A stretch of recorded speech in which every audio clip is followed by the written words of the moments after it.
Good morning, HCA, and welcome to today's chapel. I hope you are doing well. If you haven't yet watched the Bible Project video on the Sabbath that I posted this morning, go ahead and stop this video and watch that. It'll really help set the stage for what we're going to talk about today.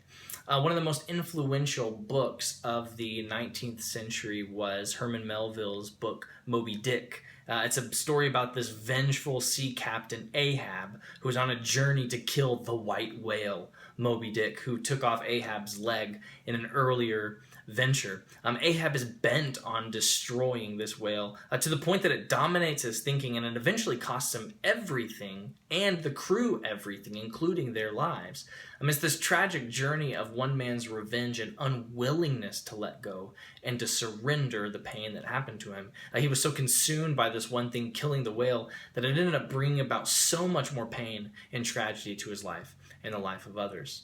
And now, why do I mention that story about a whale and a crazy sea captain?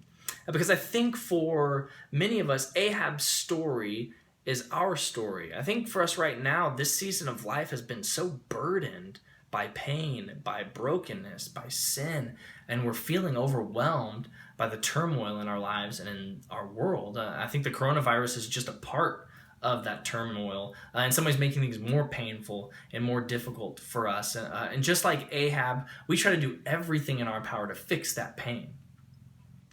Many of us are unwilling to let go of the pursuit of revenge or of anger. I know there's temptation to numb that pain through a variety of things.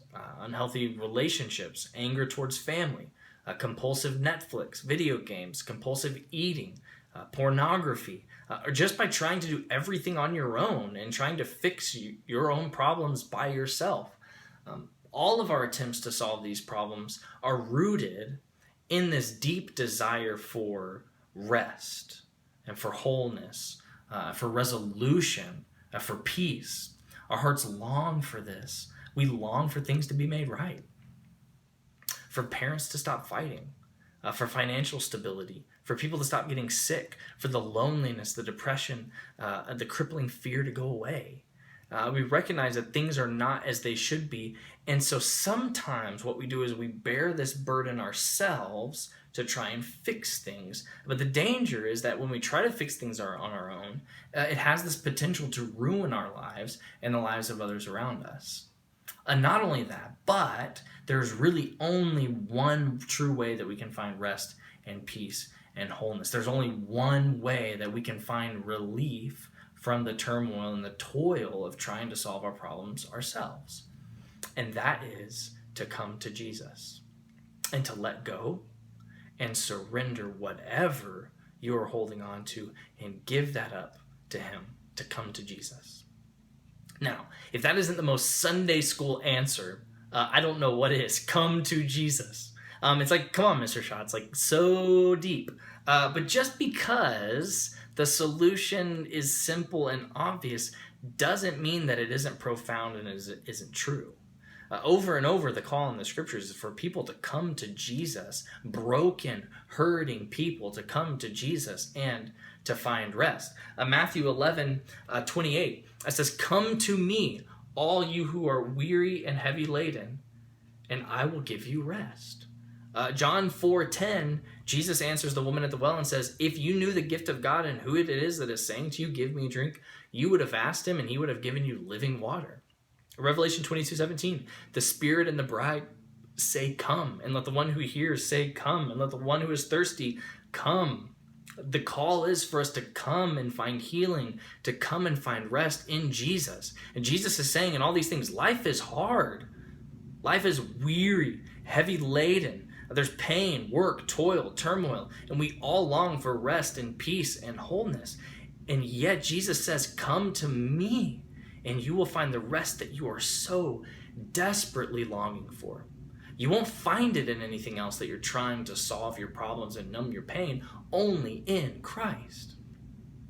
So if you're longing for that rest today, I think there are three categories that you can kind of fall into. There are probably more, but I want to talk about three categories that you may fall into.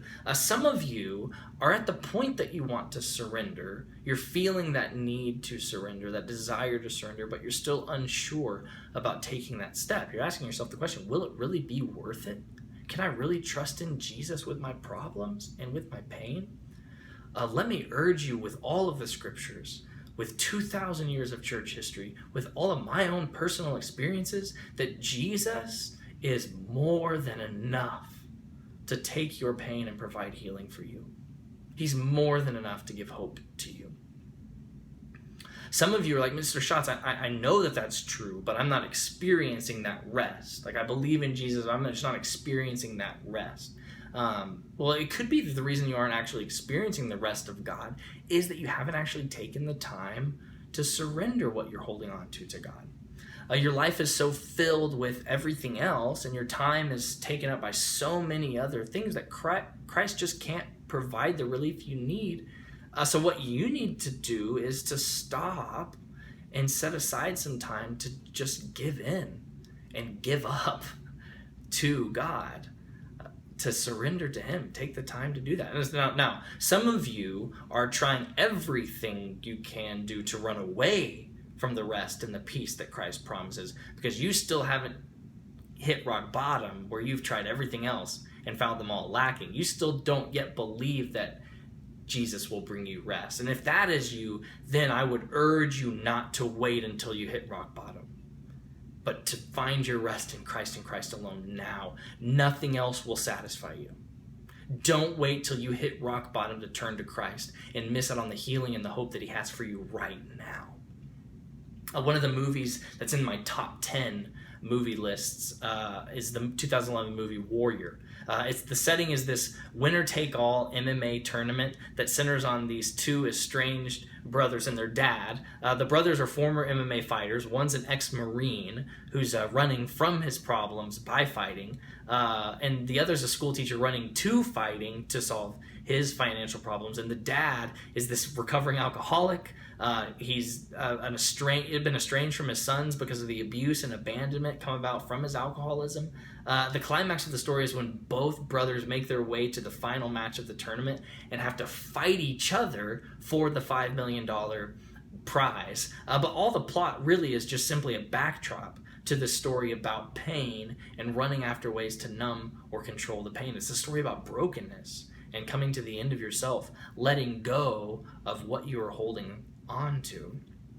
There's so much more going on in the movie that you just have to watch for yourself.